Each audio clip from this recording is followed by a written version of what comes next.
Prathipati MLA గారైన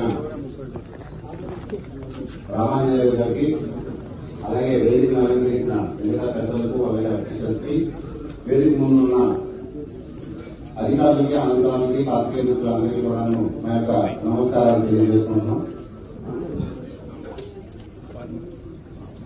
ముఖ్యంగా ఇక్కడికి విచ్చేసిన ఈ కార్యక్రమం ఎవరినైతే ఉద్దేశించి చేయబడుతుందో రైతులందరికీ కూడాను మా యొక్క నమస్కారాలు మరొకసారి తెలియజేసుకుంటూ అందరికీ కూడాను నూతన సంవత్సర శుభాకాంక్షలు తెలియజేసుకుంటున్నాము.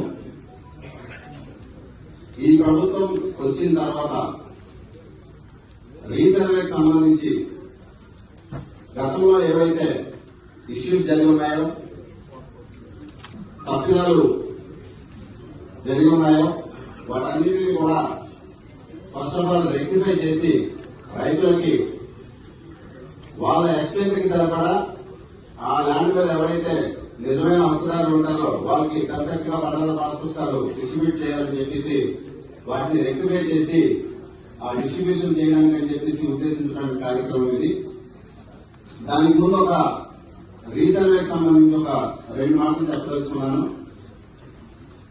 టోటల్ స్టేట్ లో 16,800 గ్రామాలు ఉంటే 16,800 గ్రామాల్లో ఇప్పటివరకు 6,700 విలేజెస్ అంటే 6,693 విలేజ్లు.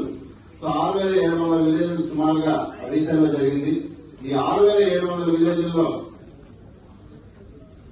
ప్రభుత్వం కొలువు తీరిన వెంటనే గ్రామ సభలు కండక్ట్ చేసి, ఎందుకంటే రైతులు చాలా ఇబ్బంది పడుతున్నారు, వాళ్ళకి లోన్స్ రావడం లేదు, అలాగే రేపు పొద్దున్న మనం ఇచ్చి వెల్ఫేర్ యాక్టివిటీస్ కూడా పడడానికి అవకాశం ఉండదు అని చెప్పేసి గ్రామ సభలు కండక్ట్ చేస్తే సుమారు 7.5 లక్షల అర్జీలు మాకు వచ్చాయి 6,700 విలేజెస్. అంటే ఒక్కొక్క గ్రామానికి ఆన్ యావరేజ్ ఒక 150 వరకు సుమారుగా వచ్చాయి. కొన్ని దగ్గర 300-400 కూడా వచ్చాయి ఒక్కొక్క విలేజ్ కి అర్జీలు. అంటే రీసర్వే చేసిన తర్వాత మనకి ఏంటంటే తప్పులన్నీ కూడాను మినిమైజ్ అయ్యి ఒక ప్యూరిఫికేషన్ రికార్డ్ అయ్యి, అంటే రికార్డ్ ప్యూరిఫై అయ్యి ఆ రైతుకు మనం ఆ నిజమైన హక్కుదారులు ఎవరైతే ఉన్నారో వాళ్ళకి పట్టదారు ప్రాసెస్ మనం అందజేయాలి. ఆ ఉద్దేశంతో మనం రీసర్వే స్టార్ట్ చేస్తే దానివల్ల ఏంటంటే ఇంకొంచెం ఎక్కువ తప్పులు జరిగాయి.